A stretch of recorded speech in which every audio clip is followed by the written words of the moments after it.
Good morning and welcome to Daily Red Devil for all of your latest Manchester United transfer news and talk. I hope everyone is doing well on this Thursday morning. We've got a massive show to bring you guys today. But before we jump into that, please do smash a like on the video and please do subscribe to the channel.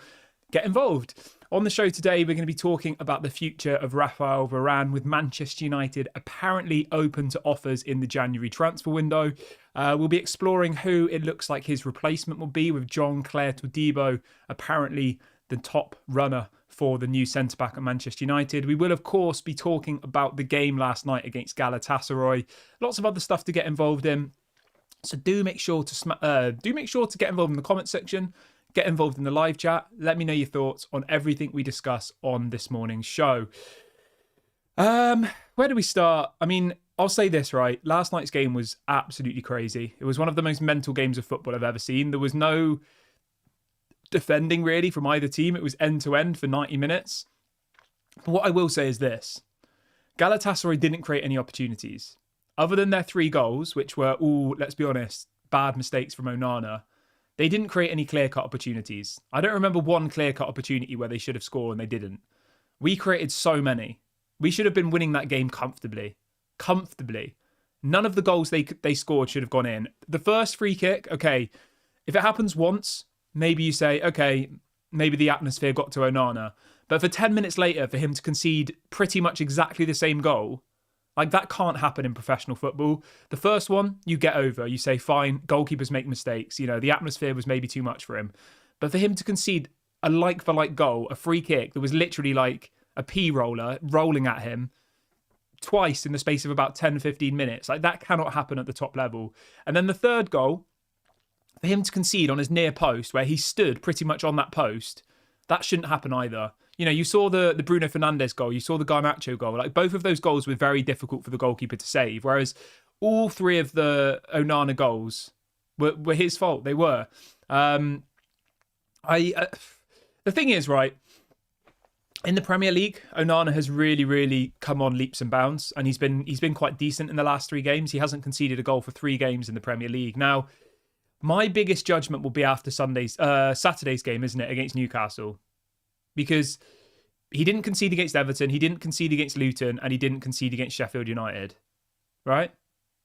But those teams are lesser teams, aren't they? Let's be clear here, they are.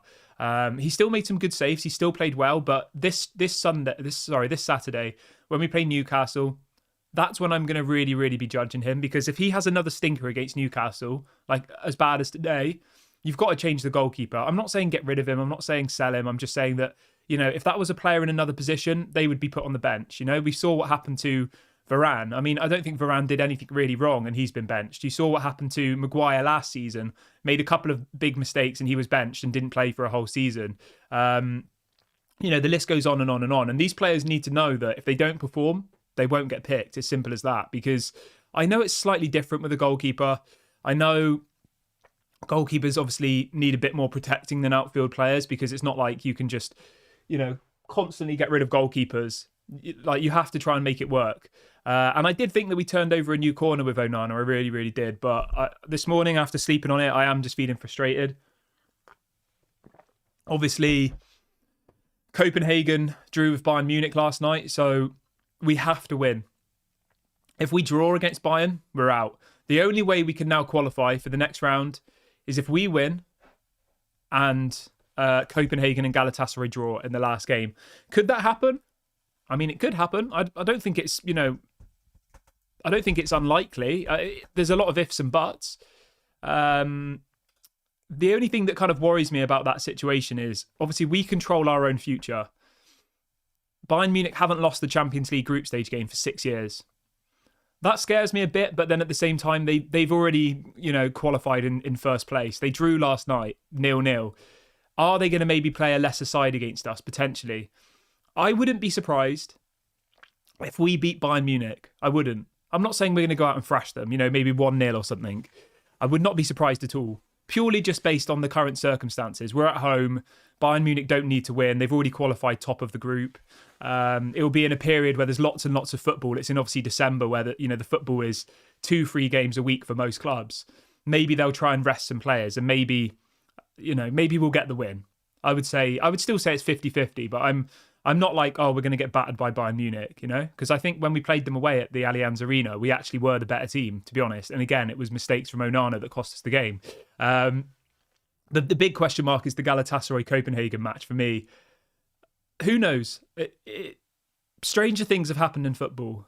They obviously drew the first time, didn't they? Galatasaray and Copenhagen. So, it could be a draw again. We'll just have to wait and see. But let me know how you think this is all going to plan out.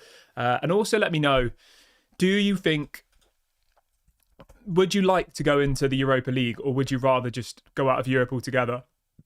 So if we were to win, and say Copenhagen would win, we would go into the Europa and finish third. So those are the two scenarios. If Galatasaray win or Copenhagen win, they'll finish second. If Galatasaray draw and Copenhagen draw and we beat Bayern, we'll finish second. There's still lots and lots of variables. If Bayern Munich beat us, then we'll finish last, regardless of what happens in the other game. It's difficult. It's a difficult one to predict what's going to happen. I think for me, I was like, I don't want Europa. But I think from Erik ten Hag's perspective, I think from the project's perspective, I think having some sort of European football is important. Obviously, it brings in more money. If we're out of Europe by Christmas, that's not good. When was the last time we were out of Europe by Christmas? We're always in some European competition going into the second half of the season. Now, if you want to... I mean, this is me going off on a bit of a tangent here, all right? But I'm going to run with it anyway.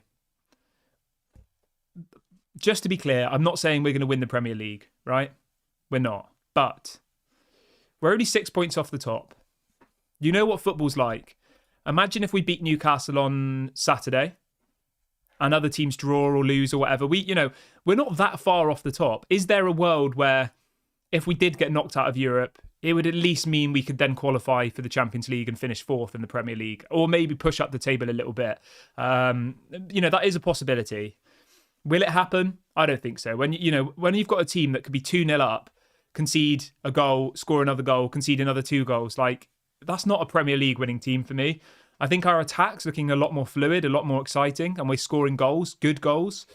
And I'm excited about our attacking play. But now, for some reason, I say our defence is bad. It's not really. It was the goalkeeper yesterday. As I said, we didn't give them a single chance yesterday, not one.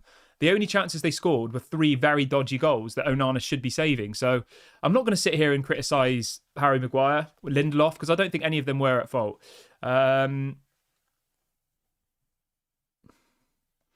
Java says, are we not going to mention how Martial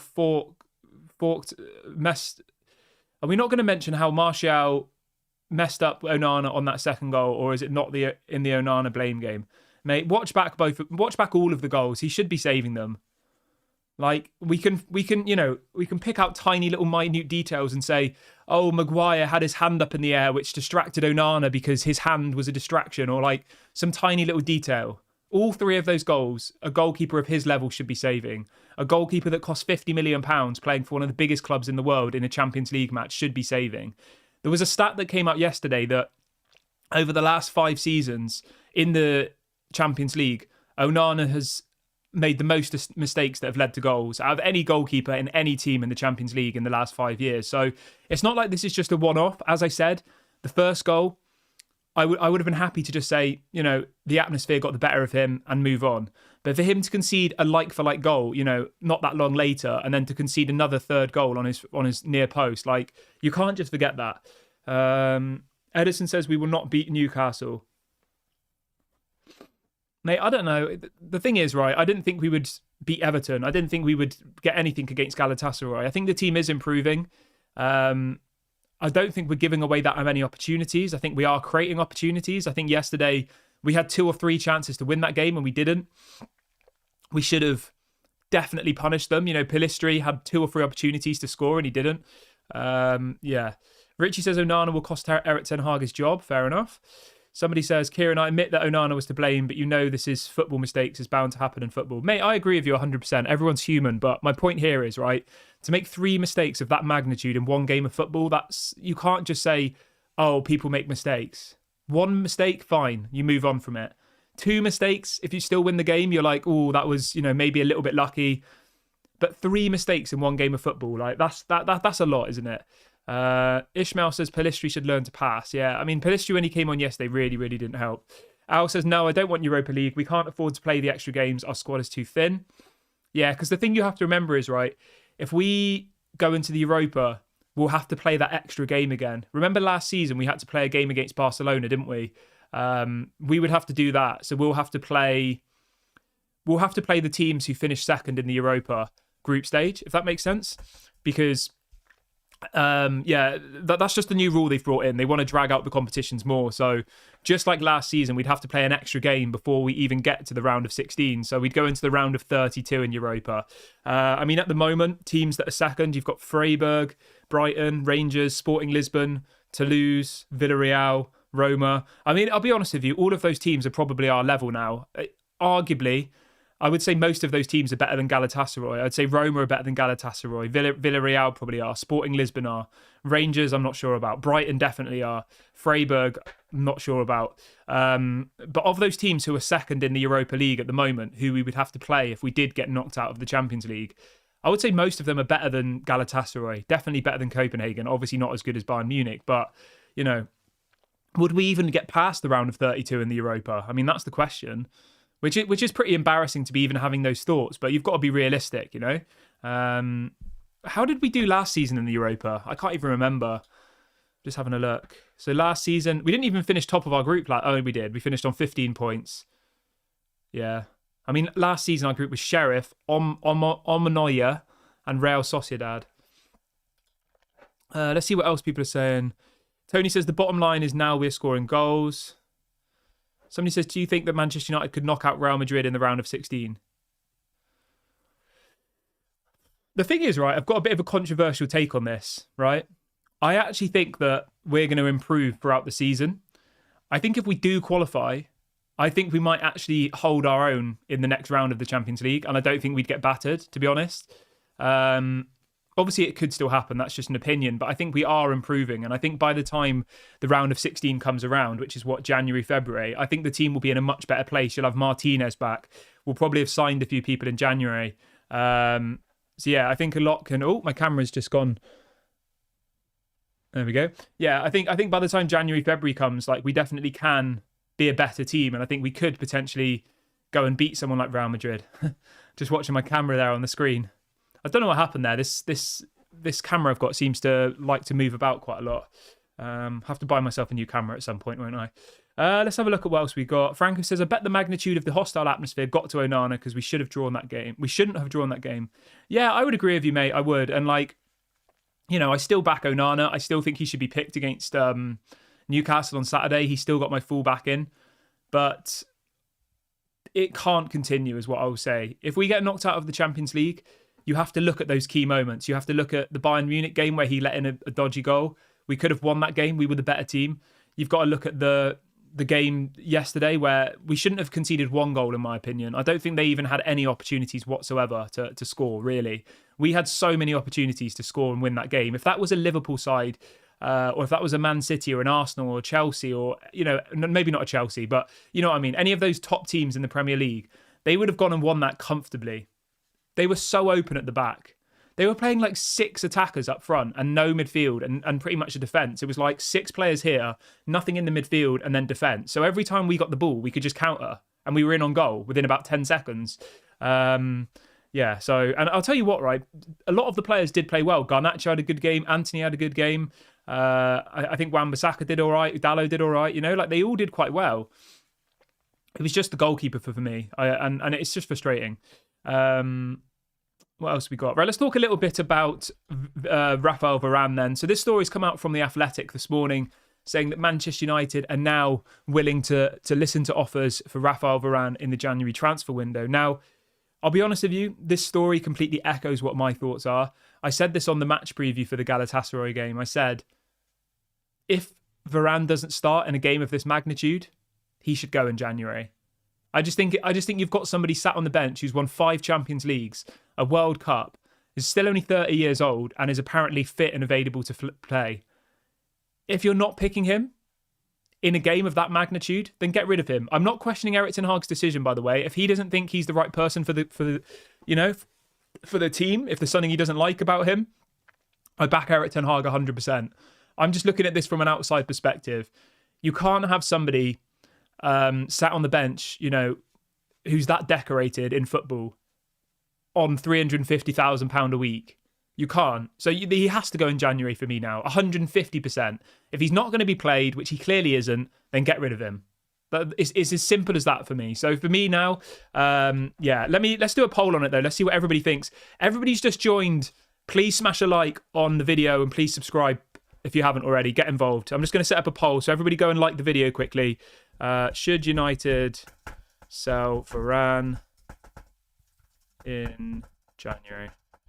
Okay, cool. So the poll's set up. Get involved, everybody. Have your say. And if you're watching this back on repeat, get involved in the comment section if you're watching this back on repeat and let me know whether Manchester United should sell Varane in the January transfer window. As I've said, for me, I think Varane's world class. I like Varane, but I'm not going to second doubt Eric Ten Hag at this point. If there's something he doesn't like about him, I trust Eric Ten Hag. He's the manager. I back Eric Ten Hag. And for me, he has to go. He has to go. He does. It's pointless keeping him around. The same with Casemiro. If Casemiro is not going to be played, obviously he's injured at the moment. But if Eric Ten Hag doesn't like something in him, get rid of them. Reinvest the money in younger players who Eric Ten Hag wants. Remember that Varane wasn't an Eric Ten Hag signing. I don't think Casemiro was an Eric Ten Hag signing. He wanted Frankie de Jong and he got Casemiro. Connor says, how do you feel about Onana's mistakes? Yeah, we spoke about that quite a bit, mate. They were terrible. Ishmael says Dallow's attitude when he came on was awesome. Yeah, I like Dallow. He's got a good attitude. I don't think he's world class, but I think he's a good, solid squad player. Comeback King says Onana needs to go, mate. It's not going to happen, mate. Like, we've just spent 50 million on him. He's had a really, really good couple of games. He hasn't conceded a goal for 3 matches. The atmosphere got the better of him. We will move on from it.